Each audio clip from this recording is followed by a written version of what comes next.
And so the last point is that have you seen whites right now making movies showing how every white person through 360 years of slavery and through about almost 100 years of Jim Crow semi-slavery, it was a typical practice of like a bar mitzvah for Jews, for a white man to go to bed. His first intercourse, sexual experience, was to be with a black woman.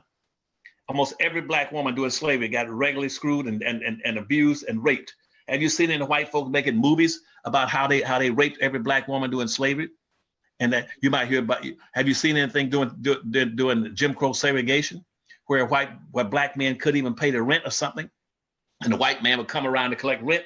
But in most cases in the South, rent might be 50 cents a week rent, and the black woman couldn't pay it because the black man couldn't earn enough money. Guess what? The black man had to go out and sit on the front porch while the white man go to bed with his wife or with his daughter. Have you seen any movies about all this stuff? Cut the bullshit. Have you seen one white person or one white producer or a white media company go out and make a movie about the fact of history that says that up until 1808, see, primarily what they're bringing into the country, 80% of the slaves coming into the country, Dr. Watkins, were black men. 80 up until 1808 in the Constitution, where it says slavery must end in terms of importing slaves in the African country, must end by 1808. This was put into the Constitution in 1789, but they gave 1808 as being a cutoff date. If you're going to bring any slaves in, you must bring them in before 1808. Period. And 80% of what they're bringing in was black men, because they want the biggest, strongest thing they can get their hands on, and so that they can use him and work him to death before he's 40 years of age, when they have to pay into Social Security or retirement for him. He just became expendable, thrown away and flushed down the toilet. But after 1808, they set up this practice in the southern states.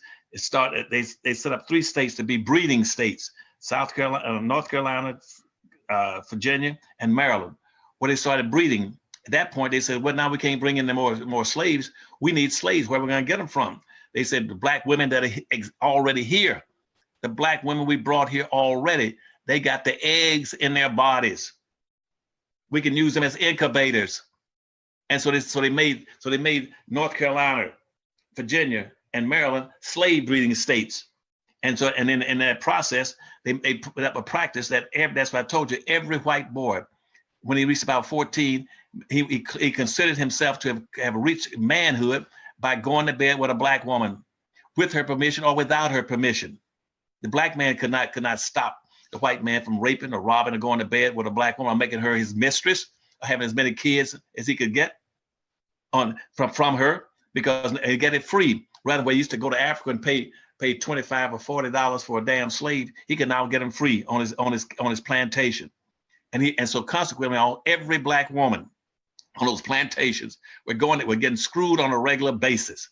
But whites have been controlling the media ever since the history of this country. Have you seen any whites making movies out of this, where white men they're going to bed? Some of these girls were only 10 and 12 years of age. They were screwing them, and they were getting pregnant by the 13 and 14 and having babies. We had babies having babies. The white man was killing all of them in the bed. But not only were they systematically going through having a bar mitzvah for every rites of passage for a white male to go to bed and impregnate a black woman, or just enjoy sex with her. But guess what else? Here's another thing they used to do.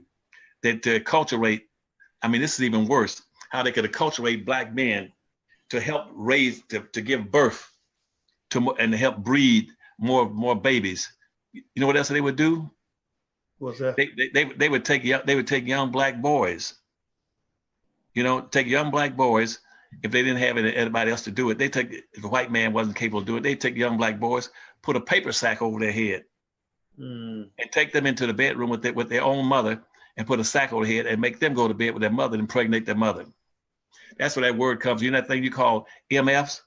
That's where that word came from. MFs came from where the white society acculturated blacks to impregnate their own mothers. So you figured out. So you're just talking about somebody raping and robbing and impregnating. I want black folk to wake up and smell the damn coffee and quit trying to beat up on black folk in this country. I've been fighting for black folk all my life. I'm not gonna let anybody beat up on them, and out of ignorance or indifference, but with their own people to misuse them and malportray them in the society.